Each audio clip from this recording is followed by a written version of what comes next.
Chinnaswamy stadium ಬಳಿ ಕಾಲ್ ತುಳಿತ ಪ್ರಕರಣಕ್ಕೆ ಸಂಬಂಧಪಟ್ಟಂತೆ ಮುಖ್ಯಮಂತ್ರಿಗಳಿಗೆ ಬಹಿರಂಗ ಪತ್ರವನ್ನು ಬರೆದಿದ್ದಾರೆ ಬಿಜೆಪಿ ರಾಜ್ಯಾಧ್ಯಕ್ಷ ಬಿವೈ ವಿಜಯೇಂದ್ರ ಅವರು 3 ಪುಟಗಳ ಬಹಿರಂಗ ಪತ್ರವನ್ನು ಬರೆಯೋದ್ರ ಮೂಲಕ ಸರ್ಕಾರದ ನಡೆಯನ್ನು ಟೀಕಿಸಿದ್ದಾರೆ ಮತ್ತು ಸಿಎಂ ಅವರ ನುಡಿ ಕೈಗೊಂಡಂತಹ ಕ್ರಮ ಮತ್ತು ಹೆಜ್ಜೆ ಹೆಜ್ಜೆಗೂ ಉಂಟಾದಂತಹ ಭದ್ರತಾ ವೈಫಲ್ಯ ಎಲ್ಲವನ್ನ ಕೂಡ ಎತ್ತಿಯಾಡಿದ್ದಾರೆ ಮತ್ತು ಜನಾಭಿಪ್ರಾಯ ಮೂಡಿಸುವಲ್ಲಿ ಈ ಪತ್ರ ಕೂಡ ಪಾತ್ರವನ್ನು ವಹಿಸ್ತಾ ಇದೆ.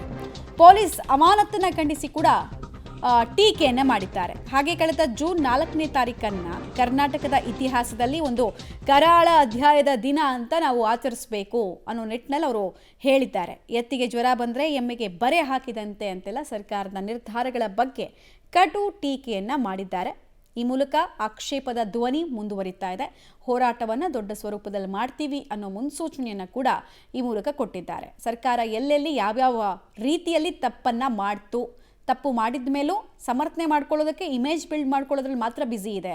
ಆ ಮೂಲಕ 11 ಜನರ ಸಾವಿಗೆ ಅವಮಾನವನ್ನು ಮಾಡ್ತಾ ಇದೆ ಅನ್ನೋ ಸಾರಾಂಶ ಈ ಪತ್ರದಲ್ಲಿ ಉಲ್ಲೇಖಿಸಲಾಗಿದೆ.